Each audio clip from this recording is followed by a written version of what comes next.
Hello everyone, welcome to the channel. कैसे हैं आप सभी? आई होप कि आप सभी अच्छे होंगे। बच्चों, हमने लास्ट लेक्चर में basic concepts of macro economics वाला चैप्टर स्टार्ट किया। उसमें हमने बहुत अच्छे और इम्पोर्टेंट टॉपिक्स देखे थे जो आगे हमें फर्दर नेशनल इनकम को काउंट करने में मदद करेंगे। आपने उनको अच्छे से स्टडी कर लिया होगा। तो उस चैप्टर में हमारे जो टॉपिक्स रह गए थे आज उनको हम कवर करेंगे। चलिए बच्चों, अब हम स्टार्ट करते हैं हमारा आज का चैप्टर। और जितने भी टॉपिक्स हमारे रह गए थे उनको वन बाय वन करके सभी को कवर करते हैं। चलिए लेट्स स्टार्ट।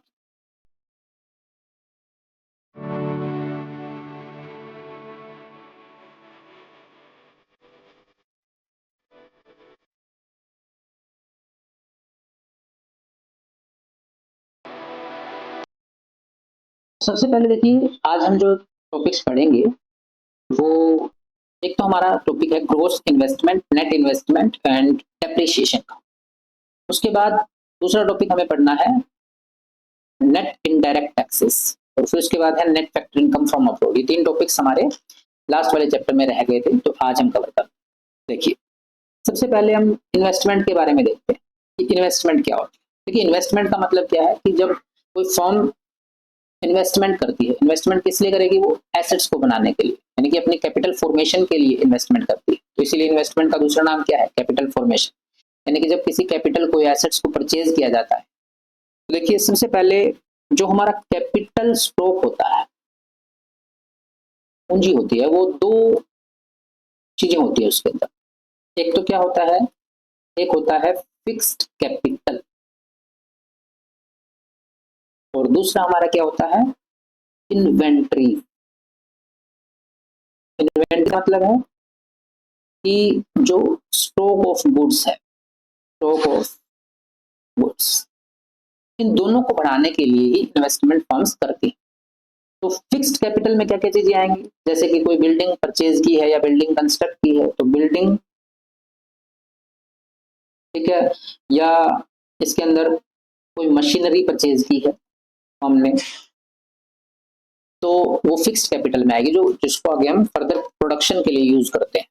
तो ये इन एसेट्स के अंदर ही इन्वेस्ट करना ही इन्वेस्टमेंट कहलाती है। इसीलिए इन्वेस्टमेंट का ही दूसरा नाम क्या है बच्चों? Capital formation. तो देखिए, अब उनकी इसकी डेफिनेशन देखते हैं हम इन्वेस्टमेंट की, कि इन्वेस्टमेंट क्या होती है। देखिए, इन्वेस्टमेंट और कैपिटल फॉर्मेशन, देखिए इन्वेस्टमेंट का ही दूसरा नाम क्या है हमारा? Capital formation. It refers to addition to the capital stock of an economy. Economy का जो हमारा कैपिटल स्टॉक पहले से एग्जिस्ट कर रहा है, उसी के अंदर ही एडिशन करना क्या है हमारा, क्या कहलाता है? इन्वेस्टमेंट। इसके अंदर एग्जांपल क्या आएंगे? जैसे कि बिल्डिंग कंस्ट्रक्ट करना है, मशीनरी को परचेज करना है, इन्वेंटरी जो गुड्स हैं, तो वही चीज। अब इन्वेस्टमेंट को हम दो चीजों में क्लासीफाई कर सकते हैं। एक हमारी होती है ग्रोस इन्वेस्टमेंट और एक होती है नेट इन्वेस्टमेंट। देखिए, जब आपने कोई चीज खरीदी, तो अब आपने जब भी कोई चीज पहले हम खरीद रहे हैं, उस टाइम में उस एसेट की जो वैल्यू होती है, जो उसको हम क्या बोलेंगे? आपने जो इन्वेस्ट किया है, ग्रोस इन्वेस्टमेंट। लेकिन थोड़े टाइम के बाद जो एसेट्स है आपका, जो मशीनरी है, वो थोड़े टाइम के बाद डेप्रिशिएट हो जाएगी। उसके अंदर उसकी जो वैल्यू है, उसकी वैल्यू कम हो जाएगी। तब जो वैल्यू कम हुई है, तो यानी कि वो जो चीज कम हुई है, वो क्या है? उसकी डेप्रिशिएशन, यानी वैल्यू डेप्रिशिएट हो गई ओवर द टाइम। तो यानी कि जब आपने एसेट्स को खरीदा था, तब आपने जो इन्वेस्टमेंट की थी, उसको उसको हम क्या बोलेंगे? ग्रोस इन्वेस्टमेंट, क्योंकि इसमें डेप्रिशिएशन इंक्लूडेड थी। यानी डेप्रिशिएशन से पहले क्या थी? Gross investment. डेप्रिशिएशन के बाद क्या रह गई? Net investment.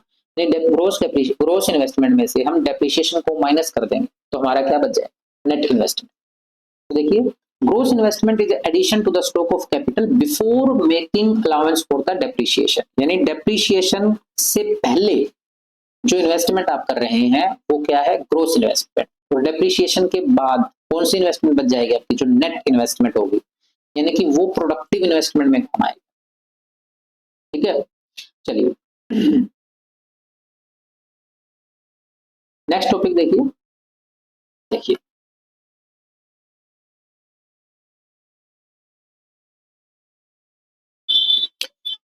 तो ग्रोस इन्वेस्टमेंट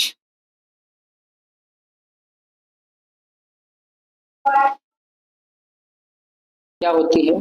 जो आपकी नेट इन्वेस्टमेंट है, उसमें क्या चीज इंक्लूडेड होगी?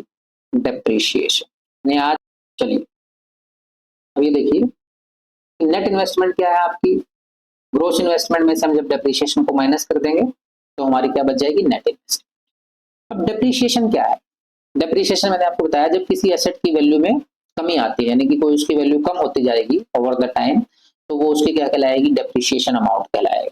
अब ये डेप्रिसिएशन जो है इसके दो तीन नाम, इसको किस किस नाम से जानते हैं, एक तो इसको हम बोलते हैं करंट रिप्लेसमेंट कॉस्ट, यानी जब आपकी मशीन जो है, जो भी आपने मशीनरी परचेज की है, जो एसेट्स आपने परचेज किया है, जब वो वैल्यू उसकी वैल्यू जब डाउन आएगी, वैल्यू उसकी कम होगी ओवर द टाइम, तब उसको आप रिप्लेस करना पड़ेगा आपको, तो उसकी जो कॉस्ट आएगी वही डेप्रिसिएशन वाली जो कॉस्ट आएगी, जितनी डेप्रिसिएशन हुआ है आपका उतनी ही डिप्रिसिएशन की कॉस्ट आएगी, उतनी ही रिप्लेसमेंट की कॉस्ट आएगी आप, ठीक है।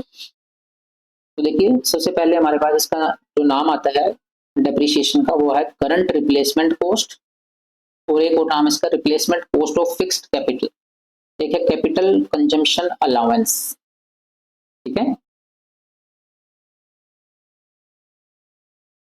चलिए अब देखते हैं कि जो डेप्रिसिएशन है आपकी, डेप्रिसिएशन, इसका डेप्रिसिएशन का दूसरा नाम क्या है, यानी कि जो आपने कैपिटल आपकी थी फिक्स्ड कैपिटल, उसका कंजम्पशन, अब आपने कोई टीवी लेके आए हो तो 1 साल बाद उसके टीवी का जो आपने यूज भी तो किया ना, उसको तो कंज्यूम किया उसे आपने फिक्स्ड कैपिटल, तो उसकी इसीलिए तो वैल्यू कम हुई, तो इसीलिए डेप्रिसिएशन का दूसरा नाम क्या है, कंजम्पशन ऑफ फिक्स्ड कैपिटल, ठीक है। Depreciation refers to the fall in the value of fixed assets due to the normal wear and tear, passage of time और expected obsolescence। देखिए 3 कारणों से डेप्रिसिएशन होती है, एक तो उसके नॉर्मल वियर एंड टीयर, यानी कि जो कंटिन्यूस यूज आप किसी चीज को बार बार करते हो तो उसकी जो प्रोडक्टिव कैपेसिटी है और जो उसकी वैल्यू है वो कम हो जाती है। एक दूसरा क्या है, पैसेज ऑफ टाइम, जैसे जैसे टाइम बीतेगा तब भी उसकी वैल्यू कम हो जाएगी, चाहे उसको यूज ना करो लेकिन टाइम बीत रहा है जैसे जैसे, तब उसकी वैल्यू क्या हो जाएगी, डाउन हो जाएगी। अब जैसे कोई बारिश आ गई आपकी, ठीक है, रेन के वेदर खराब हो गया, तब भी उसकी वैल्यू डेप्रिशिएट होती है। अब थर्ड क्या है, एक्सपेक्टेड ऑब्सिलेंस।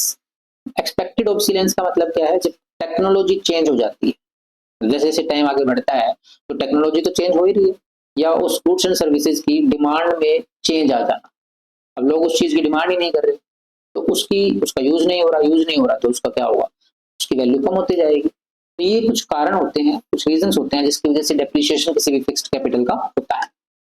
तो अब देखिए इसके डेप्रिसिएशन के 3 नाम है, क्या नाम है बेटा, करंट रिप्लेसमेंट कॉस्ट भी इसको बोलते हैं, replacement cost of fixed capital भी बोलते हैं, और कैपिटल कंजम्पशन अलाउंस भी बोलते हैं, यानी कि जो आपने जिस कैपिटल को कंज्यूम किया है उसको रिप्लेस करने के लिए जो अलाउंस मिलेगा उसको हम क्या बोल लेंगे, कैपिटल कंजम्पशन अलाउंस। तो 3 नाम इसके आपने याद रखने हैं, पेपर में तीनों नाम के अंदर से कुछ भी चीज पूछी जा सकती है आपसे। चलिए अब नेक्स्ट देखिए, अब हमने ये तो डिस्कस कर ही लिया कि जो डेप्रिसिएशन है आपके 3 रीजंस की वजह से होती है, एक नॉर्मल वेयर एंड टियर जिसमें कंटिन्यूअस यूज होगा उसका, पैसेज ऑफ टाइम, जैसे जैसे टाइम आगे बढ़ेगा तो वैल्यू उसकी कम होगी, एक्सपेक्टेड ऑब्सोलेंस मतलब उसकी टेक्नोलॉजी जैसे जैसे बढ़ेगी आगे, टेक्नोलॉजी चेंज होगी, demand of goods and services की वजह से उसकी डिमांड चेंज हो जाना गुड्स की, इसकी वजह से क्या होगा, जो मशीन उसके अंदर यूज होती है उसकी प्रोडक्शन में उसके यूज में कमी आएगी, और इस वजह से क्या होगा, डेप्रिसिएशन हो जाएगी। देखिए अब इसमें पेपर में डिफरेंस पूछ लेते हैं कई बार, डेप्रिसिएशन और कैपिटल लॉस में क्या डिफरेंस। देखिए कैपिटल लॉस का तो हम क्या बोलेंगे, कैपिटल का ही लॉस हो गया, यानी कि ये तो अनएक्सपेक्टेड ऑब्सोलेंस है। अभी तक हमने एक्सपेक्टेड ऑब्सोलेंस पढ़ा था जिसमें कोई भी चीज टेक्नोलॉजी चेंज होने की वजह से चेंज होती है, तो वो तो हमें पता है, उसके बारे में एक्सपेक्टेड है कि जैसे जैसे आगे हम जा रहे हैं तो टेक्नोलॉजी चेंज हो रही है। पर कैपिटल लॉस का मतलब क्या है, अनएक्सपेक्टेड ऑब्सोलेंस, जैसे कि कैपिटल ही डैमेज हो जाए आपकी, कैपिटल लॉस्ट हो जाए, या तो उसको या उसकी चोरी हो जाए, या कोई जो आपदा आती है उसके अंदर वो कैपिटल लॉस हो जाए, तो अनफोर्सीन जो ऑब्सोलेंस होती है नेचुरल कैलेमिटीज की वजह से, थेफ्ट की वजह से, एक्सीडेंट की वजह से उस कैपिटल यानी फिक्स्ड एसेट का खत्म हो जाना, पूरी तरह से लॉस हो जाना, वो क्या कहलाता है, कैपिटल लॉस। तो कैपिटल लॉस को ही हम क्या बोलते हैं, अनएक्सपेक्टेड ऑब्सोलेंस। तो डेप्रिसिएशन को हम क्या बोलेंगे, डेप्रिसिएशन क्या है, ये वैल्यू के उसकी फिक्स्ड एसेट की जो वैल्यू है उसके अंदर फॉल हो जाना, मतलब कमी कर देना, तो वो डेप्रिशिएट होती है। लेकिन कैपिटल लॉस क्या है, ये तो फिक्स्ड एसेट का ही लॉस है, तो it refers to the loss in the value of the fixed assets. जबकि डेप्रिसिएशन क्या है, it refers to the fall in the value of the fixed assets due to the normal wear and tear, passage of time and expected obsolescence। ठीक है, अब देखिए अगर मान लीजिए डेप्रिसिएशन होती है तो डेप्रिसिएशन को उसके लिए प्रोविजन क्या है, डेप्रिसिएशन होती है तो उसके लिए एक डेप्रिसिएशन रिजर्व फंड तैयार किया जाता है जिसका हमें पहले से जिसकी मैनेजमेंट की जाती है। तो डेप्रिसिएशन रिजर्व फंड होता है जिससे हम उस मशीन को रिप्लेस कर सकते हैं बाद में। पर कैपिटल लॉस हो जाए तो उसके लिए कोई प्रोविजन नहीं होता क्योंकि ये तो अनएक्सपेक्टेडली हुई है, तो हमें एक्सपेक्टेड ही नहीं होता कि कैपिटल लॉस हो जाए। तो इसके लिए क्या हो सकता है, इंश्योरेंस करवा सकते हैं, इंश्योरेंस करवा सकते हैं तो इसका कुछ आपको क्लेम मिल सकता है, अदरवाइज इसका कोई प्रोविजन नहीं होता कैपिटल लॉस। ठीक है, अब क्योंकि डेप्रिसिएशन जो है वो प्रोडक्शन प्रोसेस के अंदर उसको हैम्पर नहीं करती क्योंकि ये तो एक्सपेक्टेड होती है कि कोई भी मशीनरी आपने ली है तो वो डेप्रिशिएट होगी ही हो, लेकिन कैपिटल लॉस क्योंकि अनएक्सपेक्टेड होती है तो ये प्रोडक्शन प्रोसेस को हैम्पर कर देती है। अगर कैपिटल लॉस ही हो जाएगी तो फिर उस केस में प्रोडक्शन प्रोसेस क्या हो जाएगा, अफेक्ट होगा। नेक्स्ट देखिए बेटा, अब अगला हमारा टॉपिक आता है नेट इनडायरेक्ट टैक्सेस। तो जो नेट इनडायरेक्ट टैक्सेस है ये क्या होता है, it refers to the difference between the indirect taxes and subsidies. तो देखो दो चीजें होती हैं, एक आपका डायरेक्ट टैक्स होता है, एक इनडायरेक्ट टैक्स होता है।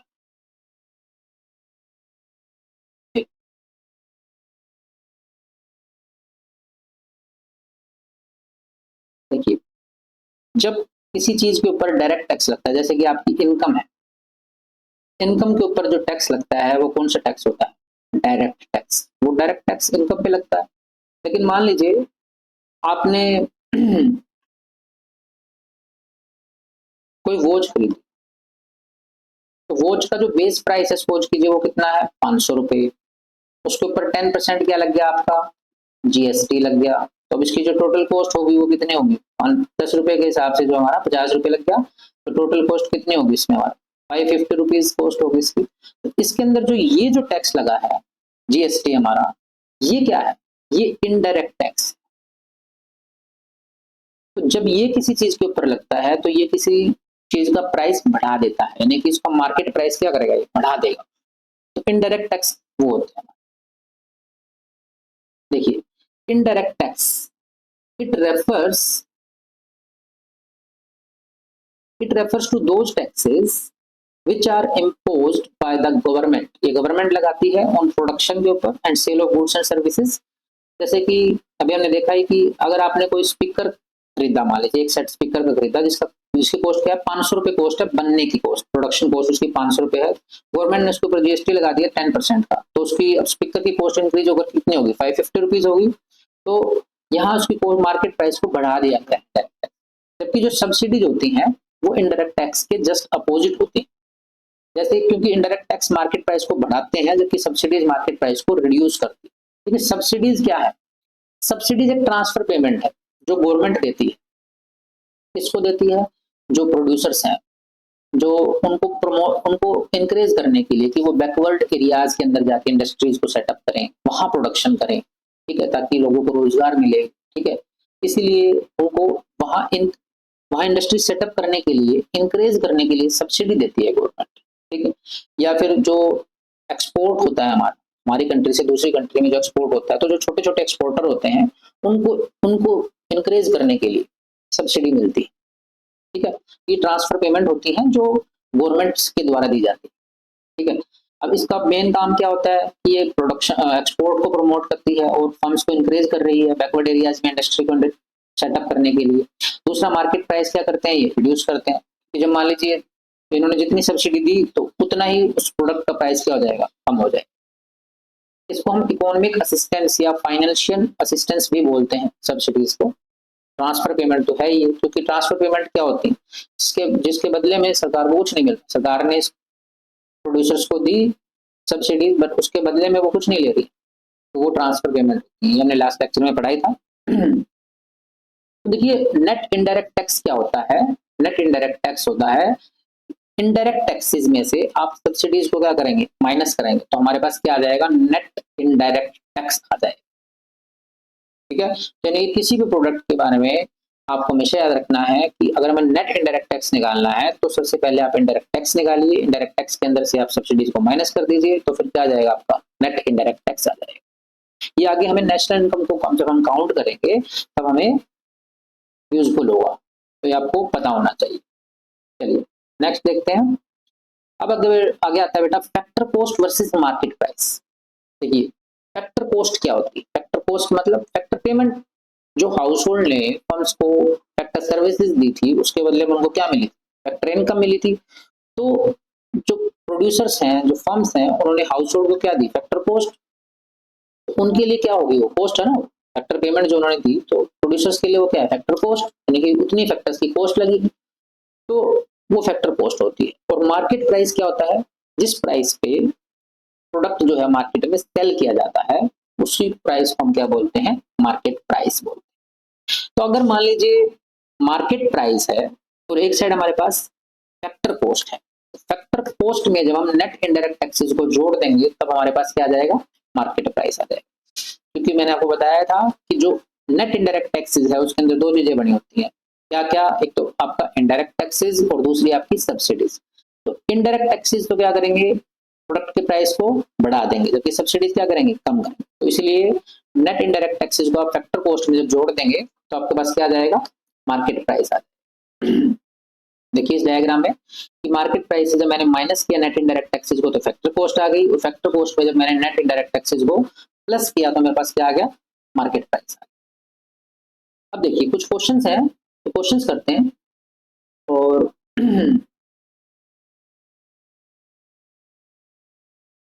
क्या है देखिए, इनडायरेक्ट टैक्सेस दिया हुआ है आपको 0, ठीक है।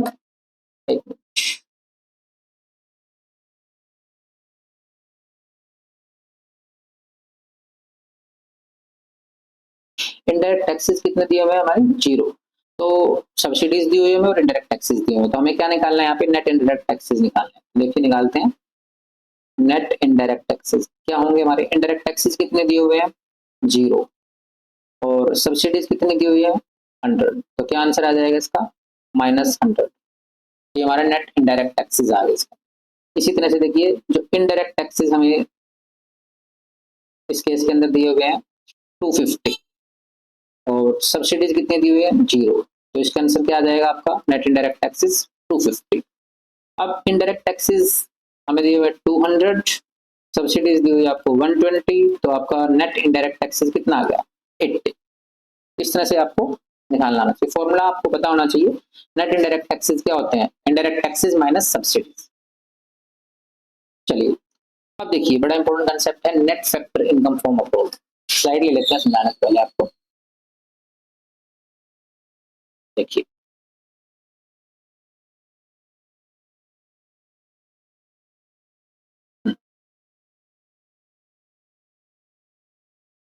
Net factor income from abroad, यानी कि factor income from abroad, abroad से कितनी फैक्टर इनकम हमारी कंट्री में आ रही है, हमारे डोमेस्टिक टेरिटरी में आ रही है, और कितनी इनकम वहां जा रही है। फैक्टर इनकम टू अब्रॉड, इसी का डिफरेंस क्या कहलाता है? आपका net factor income from abroad, यानी कि कितनी फैक्टर इनकम अब्रॉड में गई और कितनी फैक्टर इनकम जो है अब्रॉड से आई। ये दो चीजें निकालने के बाद जितनी आई है और जितनी गई है उन दोनों का डिफरेंस कर देंगे तो हमें net factor income from abroad मिल जाए। अब फैक्टर इनकम का क्या मतलब है? जाहिर सी बात है कि फैक्टर सर्विसेज देंगे तभी फैक्टर इनकम मिलेगी। तो जो net factor income from abroad है इसके 3 कंपोनेंट्स होते हैं। देखो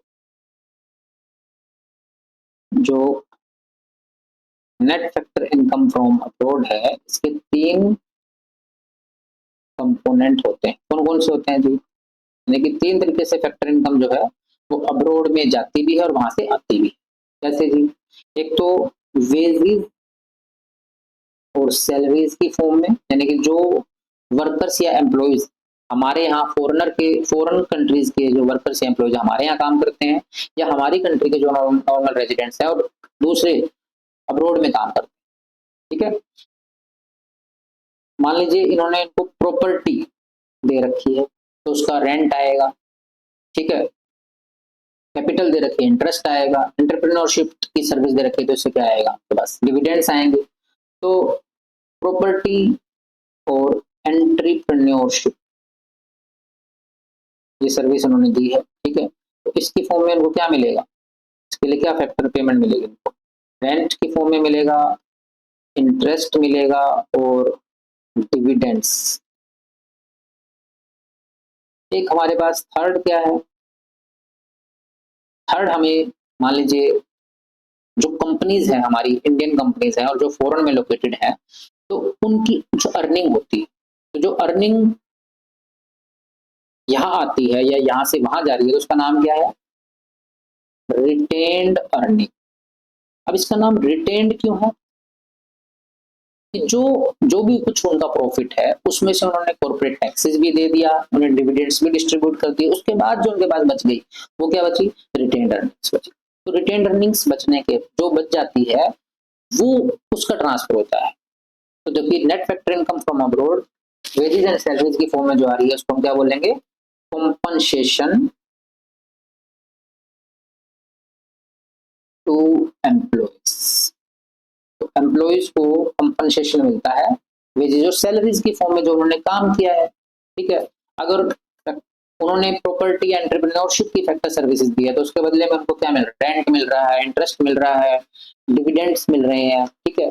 तो रिटेन्ड अर्निंग जो कंपनीज हैं, जो इंडियन कंपनीज फॉरेन में लोकेटेड है उनकी रिटेन्ड अर्निंग्स हमारे यहाँ आती है, और जो फॉरेन कंपनीज हैं जो हमारे इंडिया में लोकेटेड है तो जो उनकी रिटेन्ड अर्निंग्स है उनकी डोमेस्टिक टेरिटरी में जाती है। तो ये तीनों चीजें इसका सोर्स है net factor income from abroad.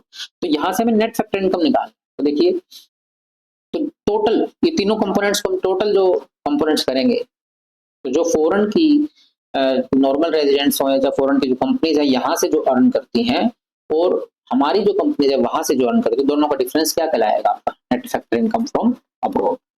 I hope कि आपको अच्छे से समझ में आ गया होगा। देखो अब हम इसकी डेफिनेशन पढ़ते हैं।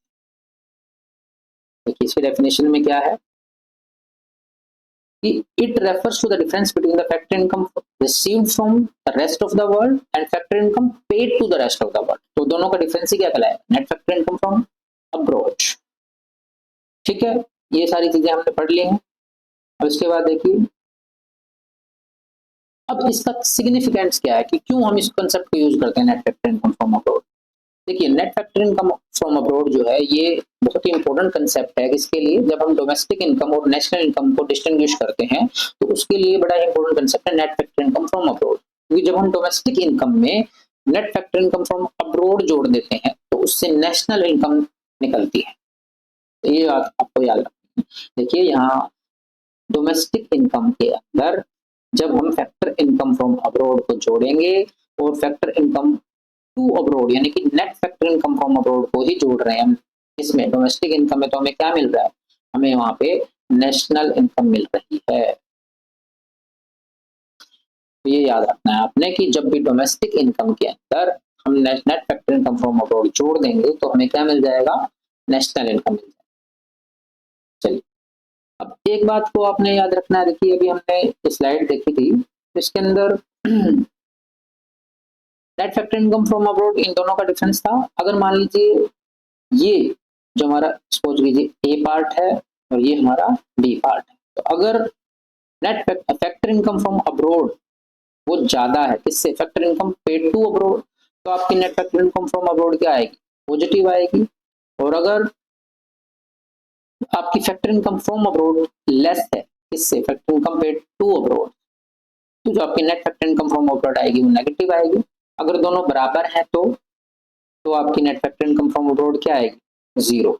यानी कि net factor income from abroad तीनों हो सकती है, पॉजिटिव भी हो सकती हैं, नेगेटिव भी हो सकती हैं और जीरो भी हो सकती है, ठीक है। तो देखिए ये पॉजिटिव भी हो सकती है, नेगेटिव भी हो सकती है और जीरो, ये मैंने आपको बता दिया। अब components of net factor income from abroad है हम पढ़ चुके हैं कि नेट कॉम्पनसेशन टू एम्प्लॉइज, एक नेट इनकम जो मिल रही है प्रॉपर्टी एंटरप्रेन्योरशिप से, एक उनकी रिटेन्ड अर्निंग। रिटेन्ड अर्निंग्स क्या होती हैं? उन कंपनीज की वो अर्निंग्स रिटेन्ड अर्निंग्स होती हैं जब वो कॉर्पोरेट टैक्सेस भी पे कर देती हैं, डिविडेंड्स भी पे कर देती हैं, तो उसके बाद जो उनके पास रह गया तो वो क्या आपका रिटेन्ड अर्निंग्स। अब देखिए जो इन तीनों का तीनों कंपोनेंट्स को मिला देंगे तो क्या मिल जाएगा हमें? Net factor income from abroad मिल जाएगा। तो यही तीनों चीजें बताई गई यहाँ पे। पहले वाले में क्या जुड़ा है इसमें? नेट कंपनसेशन टू एम्प्लॉइज, फिर उसके बाद net income from property and entrepreneurship, जिसकी यानी कि इसमें क्या मिलेगा आपको? इंटरेस्ट मिलेगा, रेंट मिलेगा और डिविडेंड्स मिलेगा। नेट रिटेन्ड अर्निंग्स, इन तीनों को जोड़ देंगे तो क्या आ जाएगा? Net factor income from abroad. कुछ क्वेश्चंस हैं, देखिए। अब हमें यहाँ पे net factor income from abroad निकालना। तो net factor income from abroad का फार्मूला क्या होता है कि फैक्टर इनकम फ्रॉम अब्रॉड आई कितनी है और गई कितनी। तो देखिए फ्रॉम अब्रॉड आई कितनी है? 500 रुपए, गई कितनी है? 300 रुपए, तो कितना बच गया हमारे पास? 200 रुपए। Net factor income from abroad. अब देखिए यहाँ पे आपको फैक्टर इनकम फ्रॉम अब्रॉड कितने दी हुई है? 250 रुपीज आई और गई कितनी है? 620 रुपीज। तो कितना बच गया आपके पास यहाँ? माइनस के 370 रुपीज। ये आपके पास क्या बच गया? Net factor income from abroad. अब देखिए factor income from to abroad दिया हुआ है यहाँ पे, अब की फ्रॉम अब्रॉड दिया ही नहीं हुआ तो फ्रॉम अब्रॉड 0 है और टू अब्रॉड हमें दिया हुआ है कितना? -150 रुपीज आ जाएगा आपका net factor income from abroad. अब यहाँ देखिए यहाँ पे फैक्टर इनकम टू अब्रॉड -150 दिया हुआ है, तो net factor income from abroad क्या आएगा? 0 माइनस फिर -150 दिया हुआ है हमें, तो टोटल कितना आ गया इसमें आपको? 150। तो ये आज हमने जो सारे कंसेप्ट देख लिए हैं तीनों, इसकी न्यूमेरिकल टर्म्स में क्वेश्चन आते हैं, इसलिए इसके सारे आपको फार्मूले पता होना चाहिए। देखो आज हमने जो चीजें पढ़ी हैं वो क्या है, देखिए पहले आपने जो फार्मूला पढ़ा, एक मिनट, हाँ, जो पहले हमने फार्मूला पढ़ा वो पढ़ा ग्रोस इन्वेस्टमेंट का। वो क्या होता है आपका? Net investment plus depreciation. ठीक है। उसके बाद हमने क्या पढ़ा कि जो मार्केट प्राइस होता है वो क्या होता है? Factor cost plus net indirect taxes, या इसको हम ऐसे भी लिख सकते हैं factor cost plus indirect tax minus subsidies, क्योंकि यही क्या होता है हमारा? नेट इनडायरेक्ट टैक्स होता है। ठीक है। इसके बाद हमने क्या पढ़ा? Net factor income from abroad. अब ये क्या होता है आपका? जो फैक्टर इनकम है कहाँ से मिली? From abroad. फॉरेन से जितनी भी फैक्टर इनकम मिली उसमें से क्या माइनस कर देंगे? Factor income to abroad. ये हम इसके अंदर से क्या कर देंगे बेटा? माइनस कर देंगे, तो हमें क्या मिल जाएगा? Net factor income from abroad मिल जाएगा। ये तीनों ही टर्म्स बड़ी ज्यादा इंपॉर्टेंट है, तो इसको आप अच्छे से पढ़ लेना आज वाला चैप्टर। तो आई होप कि आपको ये वाला चैप्टर आज समझ में आ गया होगा अच्छे से। तो अगले चैप्टर में हम स्टार्ट करेंगे जो हमारे एग्रीगेट्स ऑफ नेशनल इनकम है, तो उसको अच्छे से स्टार्ट करेंगे। तो उसके लिए ये जो आपका चैप्टर है basic concepts of macro economics, ये उसके लिए बेस है आपका थर्ड चैप्टर के लिए, तो इसको अच्छे से पढ़ लेना, तभी हम नेक्स्ट चैप्टर अच्छे से पढ़ पाएंगे। चलिए आज के लिए इतना ही, थैंक यू।